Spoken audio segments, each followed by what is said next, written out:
ഇന്നിത് ഒരു Christmas special ഐറ്റായിട്ടാണ് വന്നത്. Happy Christmas in advance to all my viewers. Welcome back to YouTube channel. ഇന്നിതാ നമ്മളൊരു ഐസ്ക്രീമിൻ്റെ റെസിപ്പി ആയിട്ടാണ് ഞാൻ വന്നത് കേട്ടോ. അപ്പോൾ നിങ്ങൾക്ക് ഇഷ്ടപ്പെടുകയാണെങ്കിൽ ലൈക്ക് ചെയ്യാൻ മറന്നു പോകരുത്. അതുപോലെ ചാനൽ സബ്സ്ക്രൈബ് ചെയ്യാത്തവരൊന്ന് സബ്സ്ക്രൈബ് ചെയ്ത് സപ്പോർട്ട് ചെയ്യും. ഇതാ ഐസ്ക്രീം ഉണ്ടാക്കാൻ ഞാൻ കസ്റ്റാർഡ് ആപ്പിളാണ് എടുത്ത്. നമ്മൾ സീതപ്പഴം എന്നൊക്കെ പറയില്ലേ മലയാളത്തിൽ, അതാണ് സംഭവം കേട്ടോ. ഇത് വളരെ ഹെൽത്തി ആയിട്ടുള്ളൊരു ഫ്രൂട്ടാണ്. ഇതിൽ ധാരാളം വൈറ്റമിൻസും മിനറൽസും ആൻറ്റി ഓക്സിഡൻസും ഒക്കെ അടങ്ങിയിട്ടുണ്ട് കേട്ടോ. ഇതിൽ 0 കൊളസ്ട്രോൾ 0 ഫാറ്റും ആണ്. അപ്പം നമ്മൾ ഇതിൻ്റെ പ്യൂരിയല്ല, അതായത് അതിൻ്റെ കാമ്പെല്ലാം ഇങ്ങനെ ചൂഴ്ന്നെടുക്കണം. ഞാനിത് സ്പൂൺ വെച്ച് സ്കൂപ്പ് ചെയ്യണേ. അതിൻ്റെ ഫ്ലഷ് മുഴുവൻ നമുക്ക് എടുത്തിട്ട് ഒരു അരിപ്പയിലേക്ക് ഇടണം. എന്നുവെച്ചാൽ നമുക്കിതിൽ കട്ടകളൊന്നും ഇല്ലാണ്ട് കിട്ടണം. അല്ലാതെ ഒന്നാമത്തെ അതിൻ്റെ കുരു ഒന്ന് വേർതിരിച്ചെടുക്കണം കേട്ടോ. അപ്പോൾ അതിനുള്ള ഒരു എളുപ്പ വഴിയാണ് ഇത്. ഇങ്ങനെ ഇട്ട് അരിപ്പയിലിട്ടിട്ട് ഒന്ന് നല്ലോണം മിക്സ് ചെയ്താൽ കുരുകളെല്ലാം സെപ്പറേറ്റ് ആയിട്ട് വരും. അപ്പം ഞാനിതാ ഇതിൻ്റെ പ്യൂരി എല്ലാം ഇങ്ങനെ കോരിയെടുക്കുക. അതിൻ്റെ തോടൊന്നും കുടുങ്ങിപ്പോവരുത് കേട്ടോ. തോട് കുടുങ്ങിയാൽ ചിലപ്പോൾ ഒരു കയ്പൊക്കെ ഉണ്ടായിന്ന് വരും. അപ്പോൾ ഇതാ നല്ല പോലെ സ്കൂപ്പ് ചെയ്തെടുക്കുക. പിന്നെ ഇതിൻ്റെ തോടുമിൽ പറ്റിപ്പിടിച്ചിരിക്കും ഇതിൻ്റെ പ്യൂരി. അപ്പോൾ അതും കൂടി നമ്മളിതാ ഇതുപോലെ ഉണ്ടോ ഇങ്ങനെ സ്കൂപ്പ് ചെയ്ത് എടുക്കണം. അപ്പം ഞാൻ ഇത് മുഴുവനൊന്ന് സ്കൂപ്പ് ചെയ്ത് എടുത്തിട്ടുണ്ട്. 2 എണ്ണം ഞാൻ എടുത്തിട്ട്, ബിഗ് സൈസ് 2 എണ്ണം. അപ്പോൾ ഇതങ്ങനെ ആക്കിയപ്പം കണ്ടോ ഇതിൻ്റെ കുരുവെല്ലാം സെപ്പറേറ്റ് ആയിട്ടുണ്ട്. അപ്പം നമ്മൾ ഇതിൻ്റെ കുരുവും പിന്നെ അഥവാ തോടറ്റം വിട്ടുപോയിനെ അതും എടുത്ത് മാറ്റണം. എന്നിട്ട് ഇതെല്ലാം നമുക്ക് ആ പ്യൂരിയിലേക്ക് ഇടാം. നമ്മളിപ്പോൾ അരിച്ചെടുത്തിട്ടില്ലേ അതിലേക്ക്. നമ്മൾ കുരു സെപ്പറേറ്റ് ആക്കാനാണ് അരിച്ചെടുത്തത്. ഇനിയിപ്പോൾ ഇതെല്ലാം കൂടെ നമുക്ക് കിട്ടിയ പ്യൂരിയും അതിൻ്റെ കുറച്ച് കട്ടകളൊക്കെ ഇല്ലേ അതെല്ലാം കൂടെ ഒരു മിക്സീൻ്റെ ജാറിലേക്ക് ഇട്ട് കൊടുത്ത് ഒന്ന് ഫൈനായിട്ട് അടിച്ചെടുക്കണം. വെള്ളമൊന്നും ചേർക്കണ്ട കേട്ടോ. അങ്ങനെ തന്നെ ഒന്ന് അടിച്ചെടുത്താൽ മതി. എന്നിട്ട് നമ്മൾ വീണ്ടും ഒന്നുകൂടെ അത് അരിച്ചെടുക്കണം. ഇതിൽ കട്ടകളൊന്നും പാടില്ല. അപ്പോൾ ഇതാ ഞാനൊരു അരിപ്പയിലൊഴിച്ച് നല്ല പോലെ അരിച്ചെടുത്തിട്ടുണ്ട് കേട്ടോ.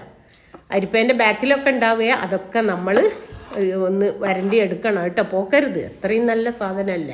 എന്നിട്ട് ഇത് നമ്മൾ മാറ്റി വെക്കുക. ഇനി അടുപ്പത്തിതാ ഞാൻ ഒരു 500 ml പാലാണ് വെക്കുന്നത്. ഒരു 100 ml പാല് മാറ്റി വെച്ചിട്ടുണ്ട്. പിന്നെ ഒരു 1/4 കപ്പ് പാൽപ്പൊടിയാണ് എടുത്തത്. അതുപോലെ 1/4 കപ്പ് കോൺഫ്ലോറും കോൺ സ്റ്റാർച്ച്. ഇത് രണ്ടും കൂടെ ഒരു ബൗളിലിട്ട് നമ്മൾ മാറ്റി വെച്ച 100 ml പാലില്ലേ ആ പാലും കൂടി ഒഴിച്ച് നല്ല പോലെ കട്ടകളൊന്നും ഇല്ലാണ്ട് നല്ലപോലെ മിക്സ് ചെയ്ത് വെക്കുക കേട്ടോ. ലംസ് ഒന്നും ഉണ്ടാവാൻ പാടില്ല. അപ്പോൾ ഇതാ ഞാൻ നല്ല പോലെ എല്ലാം മിക്സ് ചെയ്തിട്ടുണ്ട്. ഇതും നമ്മളൊരു സൈഡിലേക്ക് മാറ്റി വെക്കുക. ഇനി നമുക്ക് പാല് തിളപ്പിച്ചെടുക്കാം. നമ്മുടെ പാല് നല്ലോണം ഒന്ന് തിളച്ചാൽ മതി കേട്ടോ, കുറുകൊന്നും വേണ്ട. ഇപ്പം നല്ലോണം പാല് തിളച്ചിട്ടുണ്ട്. ഇനി ഞാൻ ഫ്ലെയിം കുറച്ച് വെച്ചു, ഒന്ന് ലോ ഫ്ലെയിമിലേക്ക് ആക്കിയിട്ടുണ്ട്.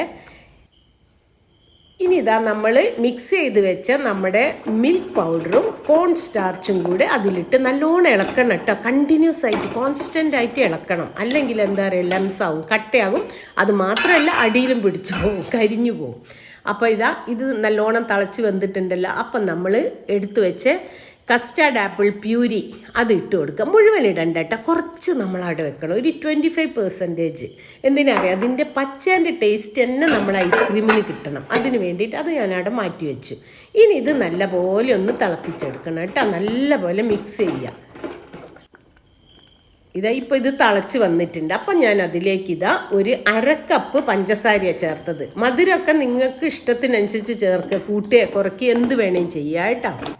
പിന്നെ ഇത് ഷുഗറാർക്കൊക്കെ കസ്റ്റാർഡ് ആപ്പിൾ നല്ലതാണ്, പക്ഷേ അധികം പഴുത്തതല്ല കേട്ടോ, കുറച്ച് പച്ചയിൽ കഴിക്കുന്ന നല്ലത്. ഇനിയിപ്പോൾ നമുക്കിതൊന്ന് ടെസ്റ്റ് ചെയ്യണം റെഡി ആയോ എന്ന്. അപ്പം ഞാനിതൊരു പ്ലേറ്റിലേക്ക് കുറച്ച് ഒഴിച്ചു കൊടുത്തു ഇതിൻ്റെ മിക്സ്. എന്നിട്ട് ഇതാ ഒരു സ്പാച്ചില വെച്ചിട്ട് ഒറ്റയൊരു വര അങ്ങോട്ട് വരയ്ക്കുക ഉണ്ടോ. അപ്പോൾ ഈ വര രണ്ടും ജോയിൻ ചെയ്യണില്ലെങ്കിൽ ഇത് റെഡിയായി എന്നർത്ഥം കേട്ടോ. അപ്പം നമുക്കിനി സ്റ്റൗ ഓഫ് ചെയ്ത് ഇത് തണുക്കാൻ വെക്കണം. ഇങ്ങനെ തന്നെയല്ല, ഇപ്പോൾ ഇതാ കണ്ടോ തണുത്തെല്ലാം നല്ല കുറച്ചുകൂടി കട്ടിയായിട്ടുണ്ടല്ലോ, നമ്മൾ വെച്ച പോലെയല്ലല്ലോ ഇപ്പോൾ. എന്നിട്ട് നമ്മൾ ഒരു മിക്സിയുടെ ജാറിലേക്ക് ഒഴിച്ച് അടിച്ചെടുക്കുക. അപ്പം നമ്മൾ ഈ പച്ച കുറച്ച് മാറ്റി വെച്ചിട്ടില്ലേ പ്യൂരി, അതും കൂടി ഇതിൻ്റെ കൂടെ ചേർക്കുക കേട്ടോ. അപ്പം നല്ലൊരു ടേസ്റ്റാക്കി. പിന്നെ കസ്റ്റാർഡ് ആപ്പിളിൻ്റെ ടേസ്റ്റ് നമ്മൾ ഐസ്ക്രീമിന് കിട്ടും. പച്ചയെ തന്നെ ആയാൽ അതൊരു വേറെ തന്നെ ടേസ്റ്റാണ്. അപ്പം മിക്സിയിലിട്ട് നല്ല പോലെ ഒന്ന് അടിച്ചെടുക്കുക കേട്ടോ.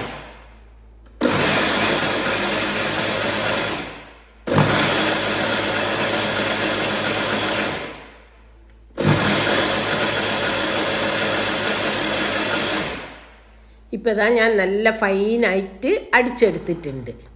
ഇനി നമുക്കത് വീണ്ടും അരിക്കണം. നിങ്ങൾ വിചാരിക്കുക ഇത് അരിക്കുക ഇത് തന്നെയാണ്, പക്ഷേ അരിക്കണം കേട്ടോ. എന്തെങ്കിലും ഒരു കട്ട ഉണ്ടെങ്കിലും. അപ്പോൾ ഐസ്ക്രീം എന്ന് പറഞ്ഞാൽ വളരെ സ്മൂത്തല്ലേ, അതിൽ ഒരു ഇതുണ്ടാവാൻ പാടില്ല. നല്ല റണ്ണിങ് കൺസിസ്റ്റൻസി ആയിരിക്കണം. കണ്ട വേഗം ഒഴുകി വരുന്നുണ്ടല്ലോ. അപ്പോൾ അതെല്ലാം നമ്മൾ നല്ല പോലെ വടിച്ചെടുത്ത് നമ്മളിനി ഇത് ഒരു 2 മണിക്കൂർ ഫ്രിഡ്ജിൽ വെക്കണം. ഫ്രിഡ്ജിലോ അല്ലെങ്കിൽ 1 മണിക്കൂർ ഫ്രീസറിൽ. ഞാൻ 1 മണിക്കൂർ ഫ്രീസറിൽ വെച്ചതാട്ടെ. അപ്പോൾ കുറച്ച് തണുത്ത് കുറച്ച് കൂടി ഒന്ന് ഉറച്ച് വരും. നല്ലപോലെ ഉറക്കില്ല കേട്ടോ. പക്ഷേ ഈ സ്റ്റെപ്പ് നിങ്ങൾ അവോയ്ഡ് ചെയ്യരുത്. മടി കാണിക്കാനേ പാടില്ല ഇതിന്. എന്താ അറിയോ, ഈ സ്റ്റെപ്പ് കൂടി ചെയ്താലേ നമ്മളെ ഐസ്ക്രീമിന് നല്ലൊരു ടെക്സ്ചർ വരുള്ളൂ. ഐസ്ക്രീം വായിലിട്ടങ്ങ് അലിഞ്ഞു പോകും അതുപോലെ. അപ്പോൾ ഇതിനാരും മടി കാണിക്കരുത് കേട്ടോ. 2ാം വട്ടം അടിക്കട്ടേന്ന്. അപ്പോൾ അതുകൂടെ ചെയ്താലേ നമ്മൾ ഐസ്ക്രീം അത്രയും സ്മൂത്തായിട്ട് വരും. ഇപ്പം ഞാനിതാ 2ാം വട്ടം അടിച്ചെടുത്തു. ഇനി നമ്മൾ അതേ ജാറിലേക്ക് തന്നെ ഒഴിച്ചു. അത് ബൗൾ കേട്ടോ, ഒരു ഗ്ലാസ് ബൗളാണ് ഇത്. അതിലേക്ക് തന്നെ ഒഴിച്ച് ഒന്നൊക്കെ ലെവൽ ചെയ്ത് കൊടുക്കുക കേട്ടോ. അതിൻ്റെ ഷേപ്പൊക്കെ മുകളിലൊന്നതാവാം. അതിൻ്റെ സൈഡിലൊക്കെ ഉള്ള വേണമെങ്കിൽ ഒരു ടിഷ്യൂ പേപ്പർ കൊണ്ടൊന്ന് തുടച്ച് സൈഡൊക്കെ ഒന്ന് വൃത്തിയാക്കുക. എന്നിട്ട് നമ്മൾ ഇനി ഇതെന്ത് ചെയ്യണമെന്നറിയോ, ഫ്രീസറിൽ 12 മണിക്കൂർ വെക്കണം. ഞാനിപ്പോൾ ഫ്രീസറിൽ 12 മണിക്കൂർ വെച്ചു. ഇതാ ഇപ്പം നമ്മൾ എടുക്കുകയാണ്. പിറ്റേ ദിവസം രാവിലെ ആയി കേട്ടോ. 12 മണിക്കൂർ കഴിഞ്ഞു. അപ്പോൾ അത് മൂടി വെക്കണേ. മൂടി വെച്ചിട്ടില്ല എന്താ പറയുക, ഇതിൻ്റെ മേലെ ഐസ് ഫോം ആകും. വെള്ളം വാട്ടർ വേപ്പേഴ്സ് ഉണ്ടായിട്ട് ഐസ് ഫോം ആകും. അപ്പോൾ എന്തായാലും കവർ ചെയ്ത് വെക്കണം. ഞാനൊരു വേറെ വലിയ ഗ്ലാസ് ബൗൾ കൊണ്ടാണ് കവർ ചെയ്ത്. അപ്പോൾ നമ്മൾ ഇതാ 12 മണിക്കൂർ കഴിഞ്ഞപ്പോൾ ഇതെടുത്തു. ഇനി നമുക്കൊന്ന് ഒരു കപ്പിലേക്ക് സെർവ് ചെയ്ത് വെക്കാം. അപ്പം ഞാനിതാ ഫ്രിഡ്ജിൽ നിന്ന് എടുത്ത ഉടനെ നിങ്ങൾ എടുത്താൽ നിങ്ങൾക്ക് കിട്ടൂല. ഒരു 5 മിനിറ്റ് പുറത്ത് വെക്കണേ. ഇല്ലെങ്കിൽ നല്ല ചൂടുവെള്ളത്തിൽ സ്പൂണ് ഡിപ്പ് ചെയ്യണം. ഇതാ എന്നിട്ട് തന്നെ വരാൻ കുറച്ചൊരു പ്രയാസമുണ്ട് കണ്ടോ. പക്ഷെ വളരെ പെർഫെക്റ്റായിട്ട് വന്നിട്ടുണ്ട് കേട്ടോ. കണ്ട അതിൻ്റെ ആ ടെക്സ്ചർ കണ്ടാൽ നിങ്ങൾക്കറിയാലോ. അപ്പോൾ ഇതുപോലെ സ്കൂപ്പ് ചെയ്തെടുക്കുക കേട്ടോ. നിങ്ങൾക്ക് എടുക്കാൻ പ്രയാസമുണ്ട്, ചെയ്തിട്ട് ഫ്രീസറിൽ നിന്ന് എടുത്ത ഉടനെ കിട്ടുന്നില്ല ചൂടുവെള്ളത്തിൽ, ഒന്നുകിൽ ഇത് ഡിപ്പ് ചെയ്യുക, അല്ലെങ്കിൽ ഒരു 5 മിനിറ്റ് പുറത്ത് വെക്കുക. എന്നിട്ട് നമ്മൾ സ്കൂപ്പ് ചെയ്താൽ വേഗം കിട്ടിക്കോളും. കണ്ടോ, വളരെ പെർഫെക്റ്റായിട്ട് വന്നിട്ടുണ്ട് കേട്ടോ. Very perfect. ഇനി അതുപോലെ ഞാൻ 1-2 ബൗളിലേക്കും കൂടി സെർവ് ചെയ്യുന്നുണ്ട്. ഇനിയിപ്പോൾ ഇതിന് ഡെക്കറേഷന് വേണ്ടിയിട്ട് നമ്മളിതാ ഓരോരോ ചെറി വെച്ച് കൊടുക്കുക ഞാൻ കേട്ടോ. നിങ്ങൾക്ക് ഇഷ്ടമുള്ളത് വെച്ച് ഡെക്കറേറ്റ് ചെയ്യും. ഇനി ഡെക്കറേഷനൊന്നും ഇല്ലെങ്കിൽ തന്നെ നല്ല ടേസ്റ്റി ആയിട്ടാ, നല്ല ഐസ്ക്രീമാണ്. നിങ്ങൾ കുട്ടികൾക്കൊക്കെ ഉണ്ടാക്കി കൊടുക്കണേ. വളരെ ഹെൽത്തിയാണിത്. ഇതാണ് ഈ വർഷത്തെ എൻ്റെ ക്രിസ്മസ് സ്പെഷ്യലായിട്ടുള്ള ഒരു ഐറ്റം. കണ്ടോ എത്ര പെർഫെക്റ്റായിട്ട് വന്നിട്ടുണ്ട്. അപ്പം നിങ്ങൾ ഇഷ്ടപ്പെട്ടാൽ ലൈക്ക് ചെയ്യാനും കമൻറ്റ് ചെയ്യാനും അതുപോലെ ഷെയർ ചെയ്യാനും മറന്നു പോകരുത് കേട്ടോ. പുതിയ വ്യൂവേഴ്സ് ആരെങ്കിലും ഉണ്ടെങ്കിൽ ഒന്ന് സബ്സ്ക്രൈബും ചെയ്യണം. Happy Christmas to all my viewers. Thank you for watching.